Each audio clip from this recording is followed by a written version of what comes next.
आज सप्ताह का पहला दिन है 20 अप्रैल सोमवार और मेरा प्रयास रहता है कि सोमवार के दिन किसी पॉजिटिव न्यूज, सकारात्मक समाचार पर चर्चा की जाए ताकि पूरा सप्ताह अच्छा बीते।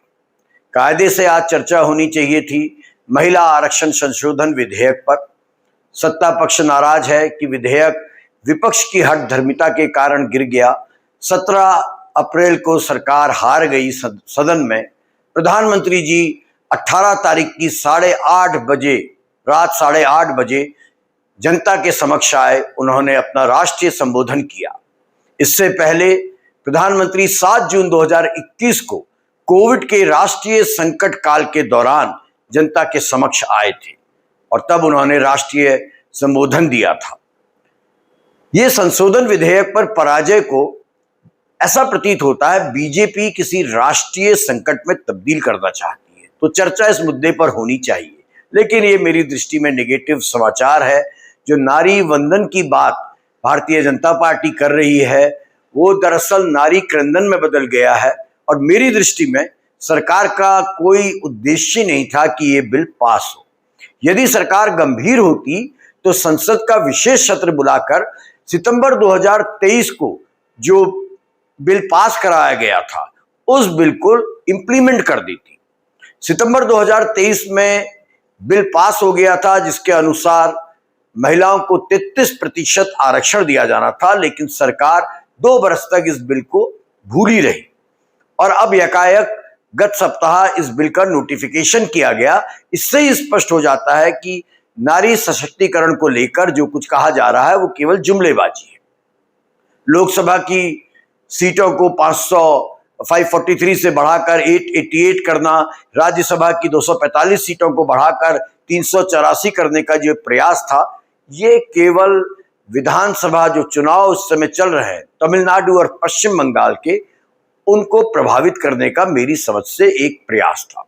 तो इस मुद्दे पर बहुत सारे लोगों ने बहुत सारी बातें कही हैं। मुद्दा गंभीर है। आम जनता को पता होना चाहिए कि डिलिमिटेशन की प्रोसेस क्या है, क्यों नहीं आरक्षण को लागू किया जा रहा है, महिला आरक्षण। क्या हमारे सत्ताधारी दल और हमारे विपक्ष के नेता इस बारे में गंभीर हैं या नहीं, पर इस पर चर्चा फिर कभी। आज बात करते हैं एक ऐसे व्यक्ति की जो कभी शिखर पर था और अब फिर से सफर में है। ऐसा जज्बा बहुत कम लोगों में देखने को मिलता है। तो इस पॉजिटिव न्यूज की शुरुआत में करता हूं केदारनाथ अग्रवाल जी की एक कविता से। अद्भुत कविता है जो जीवन की धूल चाटकर बड़ा हुआ है, जो जीवन की धूल चाटकर बड़ा हुआ है, तूफानों से लड़ा और फिर खड़ा हुआ है, जिसने सोने को खोदा लोहा मोड़ा है, जो रवि के रथ का घोड़ा है। जिसने सोने को खोदा लोहा मोड़ा है, जो रवि के रथ का घोड़ा है, वह जन मारे नहीं मरेगा, नहीं मरेगा। जो जीवन की आग जलाकर आग बना है, फौलादी पंजे फैलाए नाग बना है, जिसने शोषण को तोड़ा शासन मोड़ा है, जो युग के रथ का घोड़ा है, वह जन मारे नहीं मरेगा, नहीं मरेगा। आपने इस वीडियो के बैकग्राउंड में तस्वीर देखी होगी उस व्यक्ति की जो बड़ा जाना पहचाना चेहरा है, बहुत ख्याति प्राप्त चेहरा है और ये चेहरा अब एक बार फिर फर्श से अर्श में पहुंचा और अर्श से फर्श में आकर दोबारा से कॉमन यूट्यूबर की तरह, कॉमन रिपोर्टर की तरह एक माइक लेकर इन दिनों रिपोर्टिंग करते हुए नजर आ रहा है। तो आज चर्चा ऐसे व्यक्ति की। इनका नाम है प्रणय रॉय, जिनको हाल के समय में एक ऑर्डिनरी माइक और एक मोबाइल फोन के साथ सड़क पर रिपोर्टिंग करते हमने देखा। यह एक ऐसा दृश्य है जो भीतर तक ठहर जाता है। यह सिर्फ एक वरिष्ठ पत्रकार का सड़क पर उतरकर रिपोर्टिंग करने का दृश्य नहीं है, यह उस पूरे दौर का प्रतिबिंब है, आईना है, मिरर है, जब कोई व्यक्ति अपने शिखर से उतरकर दोबारा से अपने जीवन की शुरुआत करता है। यह कहानी है दोस्तों न्यू दिल्ली टीवी की, एनडीटीवी की, एक ऐसे संस्थान की जिसने भारतीय टीवी पत्रकारिता को विश्वसनीयता, संतुलन और गरिमा का पाठ पढ़ाया। 90 का दशक याद कीजिए, 2000 के शुरुआती वर्षों को याद कीजिए, जब न्यूज चैनल अपनी पहचान बना रहे थे। तब प्रणव रॉय और राधिका रॉय ने इसे सिर्फ एक बिजनेस नहीं बल्कि आप कह सकते हैं एक संस्थागत मूल्य के रूप में विकसित किया। स्क्रीन पर सादगी, भाषा में संयम और बहसों में तथ्य एनडीटीवी की यह पहचान थी। इसी संस्थान से रवीश कुमार ने आम आदमी की आवाज को राष्ट्रीय विमर्श में जगह दी। बरखा दत्त इसी चैनल से निकली। युद्ध और आपदाओं की उन्होंने एनडीटीवी के जरिए ही रिपोर्टिंग की। राजदीप सरदेसाई इसी चैनल से निकले, बहुत अच्छे पत्रकार। अर्नब गोस्वामी जब तक एनडीटीवी में थे अच्छे पत्रकार थे, अब कैसे हैं उस पर टिप्पणी करना व्यर्थ है। निधि राजदान को याद कीजिए, एनडीटीवी की पहचान निधि राजदान। श्रीनिवास जैन, दिबांग, बहुत सारे पत्रकार मुझे याद आ रहे हैं जिन्होंने एनडीटीवी को एक ऐसा मंच बनाया जहां से निकली पत्रकारिता हमें गर्व का एहसास कराती है। लेकिन समय के साथ मीडिया का स्वरूप बदला और एनडीटीवी के सामने चुनौतियां खड़ी होने लगी।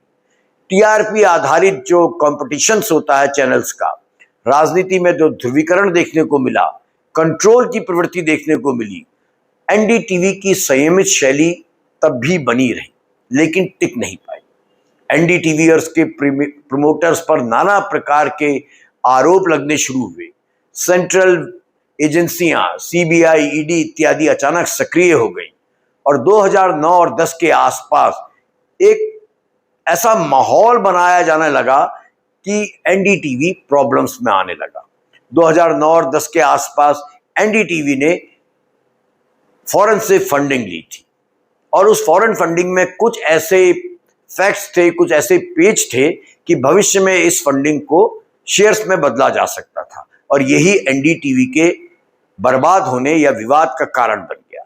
2017 में जब मोदी सरकार केंद्र की सत्ता में आ चुकी थी और प्रतिरोध के स्वर इस सरकार को अच्छे नहीं लगने लगे थे, तब 2017 में सेंट्रल ब्यूरो ऑफ इन्वेस्टिगेशन ने अचानक एक मामला दर्ज किया।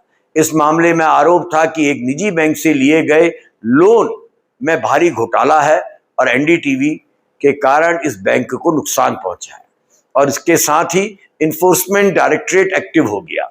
उसने फॉरेन एक्सचेंज मेंटेनेंस एक्ट, जिसे फेमा कहते हैं, विदेशी मुद्रा प्रबंधन अधिनियम, इसके तहत एक जांच शुरू कर दी जिसमें बताया गया, इस प्रकार की स्टोरीज फ्लोट की गई कि बहुत बड़ा घोटाला प्रणव राय और राधिका ने किया है। आयकर विभाग एक्टिव हो गया, उसने छापेमारी करनी शुरू कर दी। तमाम प्रकार से एनडीटीवी के प्रमोटर्स को घेर लिया गया और एनडीटीवी लड़खड़ाने लगा। उनके संस्थापकों ने बार बार, प्रणव रॉय और राधिका ने बार बार इन आरोपों को नकारा।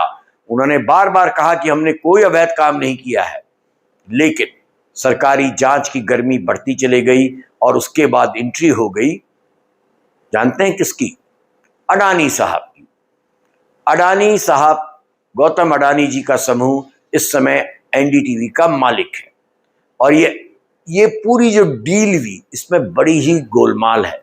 मगर आप जानते हैं कि अडानी जो भी काम करते हैं, जितने उनके व्यवसाय हैं, वो सब गोलमाल के आधार पर चलते हैं। तो एनडीटीवी का भी अधिग्रहण कर लिया गया और एनडीटीवी जैसे ही प्रणव राय और राधिका राय के मालिकाना हक से अडानी ग्रुप के पास पहुंचा, पूरा एनडीटीवी ढह गया। जो चैनल कभी सत्ता से सवाल पूछता था और शालीनता से पूछता था, वो सत्ता का पिट्ठू बनता हमने स्वयं देखा है।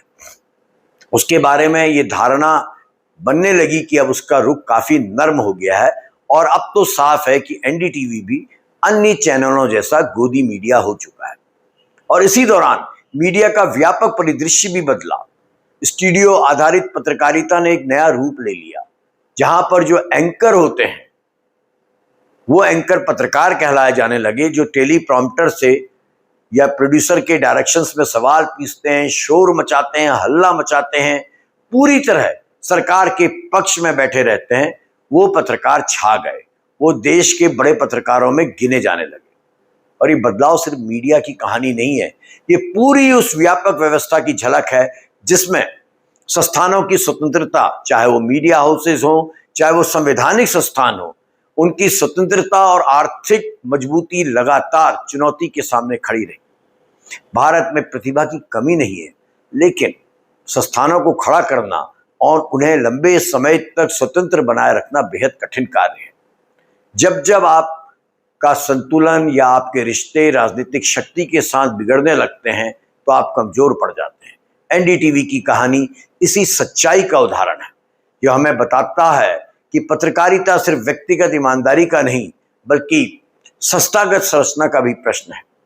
यदि आपकी संरचना कमजोर होगी तो आपके मजबूत इरादे भी लंबे समय तक टिक नहीं पाएंगे।